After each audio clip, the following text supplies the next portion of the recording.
सीता हरण किया रावण ने, मानवता को ललकारा था। श्री राम प्रभु ने लंका में उस धर्मी को मारा था।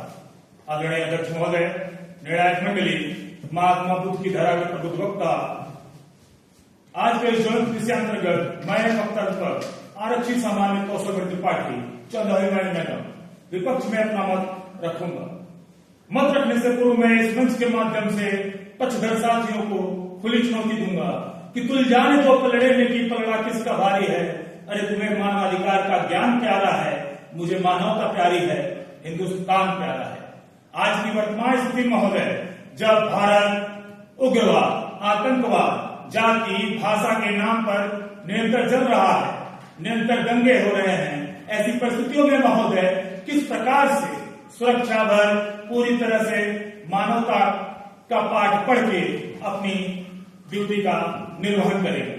महोदय, मैं सिरों अंबर साहब की 4 पंक्तियां बोलना चाहूंगा कि सांप जब तक आस्तीनों के न मारे जाएंगे, हौसला कितना भी हो हम जंग हारे जाएंगे।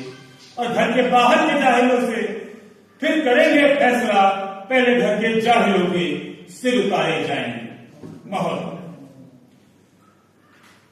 अक्सर प्राकृतिक आपदाओं के समय में सबसे पहले बढ़ने वाला हाथ अगर कोई भी देखा गया है तो सुरक्षा बलों का होता है। कभी भी कोई भी दुर्घटना घटित होने पर सबसे पहले बढ़ता हुआ हाथ सुरक्षा बलों का होता है।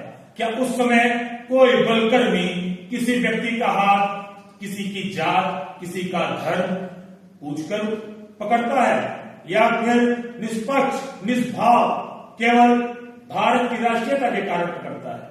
तो ये मानवाधिकार सब केवल भारत के नागरिकों के लिए ही बने हैं, जिसका पूरा सम्मान सभी सुरक्षा बल करते हैं। अगर ऐसा नहीं होता तो अंतर्राष्ट्रीय पटल पर महोदय संयुक्त राष्ट्र शांति सेना में आज सर्वाधिक सुरक्षा बल भारत के नाम। महोदय, मैं उदाहरण देना चाहूंगा अमेरिका। एक अमेरिका पर हमला होता है, ओसामा बिन लादेन को खोज पाकिस्तान से मार समंदर के गर्भ में डाल देता है अमेरिका। और इजरायली खेल जल पर हमला होता है तो विश्व के कोने कोने से चुन आतंकियों को मार मौत का दीदार करा देता है इजराइल। पर महोदय, दंतेवाड़ा, पुलवामा, कुपवाड़ा जैसे हमलों के बाद हमारे मानवाधिकार के प्रहरी और हमारे राजनेता केवल कड़े शब्दों में इसकी निंदा ही करते हैं। क्या कोई सुरक्षा बलों का अधिकार नहीं है? मैं पूछता हूं, क्या सुरक्षा बल भारत का नागरिक नहीं है? महोदय, मैं इस मंच के माध्यम से बोलना चाहूंगा कि भारत के उस शिक्षित समाज से, उन शिक्षित लोगों से कि जो कि दिल्ली के लुटियन रोड में रहते हैं, जेएनयू के प्रांगण के लोगों से जहां कभी नारे लगे थे, अब जब हम शर्मिंदा हैं, तेरे कातिल जिंदा है, भारत तेरे टुकड़े होंगे। तो महोदय, इस मंच के माध्यम से बोलना चाहूंगा, भारत कोई कागज का टुकड़ा नहीं, अपितु जीता जागता राष्ट्र पुरुष है। अगर किसी कागज के टुकड़े पर भी हिंदुस्तान लिखा होगा और समक्ष एक वर्दीधारी वर्दी में खड़ा होगा तो महोदय कोई हिमाकत नहीं करेगा उस कागज के टुकड़े को उखाड़ने का। महोदय, मैं बताना चाहूंगा कि भारतीय सुरक्षा बल पूरी तरह से मानवता की ही पक्षधर है, क्योंकि हमारे शास्त्रों में भी लिखा है अहिंसा परमो धर्म। परंतु महोदय, अगली लाइन को मैं कोट करना चाहूंगा कि धर्म हिंसा तथेउच, और एक सुरक्षा बलकर्मी का धर्म सबसे पहले उसका राष्ट्र है।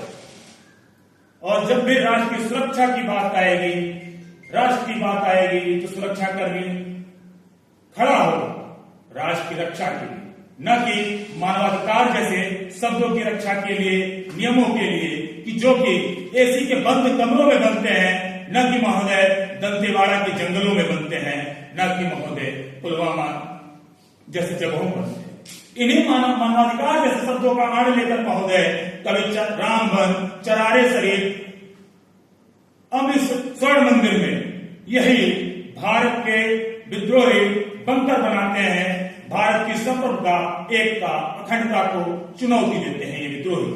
तो महोदय, मैं बोलना चाहूंगा पूरे विश्वास के साथ कि भारतीय सुरक्षा बल पूरी तरह से मानवता की पक्षधर है, मानवाधिकारों की पक्षधर है, भारतीय संविधान के अनुच्छेद 12 से बढ़े 35 तक के सभी अनुच्छेदों का सम्मान करती है, पर केवल भारतीय नागरिकों के लिए, आतंकवादियों के लिए, इनके लिए कोई रहम नहीं है। इसलिए महोदय, मैं अपेक्षा करूंगा कि विचार किया जाए कि उग्रवाद, आतंकवाद जैसे समयों में, दंगे के समयों में मानवाधिकार, कुछ अधिकार सुरक्षा बलों को भी दें, न कि उन्हें ही कटघरे में खड़े कर दें जो कि इन विकट समस्याओं में देश का प्रहरी बना हुआ है। अंतोत्कर्ता महोदय, मैं 4 लाइनों में अपना वक्तव्य समाप्त करूंगा। अरे बर्बाद गुलिस्ता करने को बस एक ही उल्लू काफी था। हर साथ पे उल्लू बैठा है, अंजाम गुलिस्ता क्या होगा, अंजाम गुलिस्ता क्या होगा। जय सर। ऐसी ही वीडियोस के लिए हमें सपोर्ट करें, लाइक और सब्सक्राइब का बटन दबाएं। जय हिंद, जय भारत।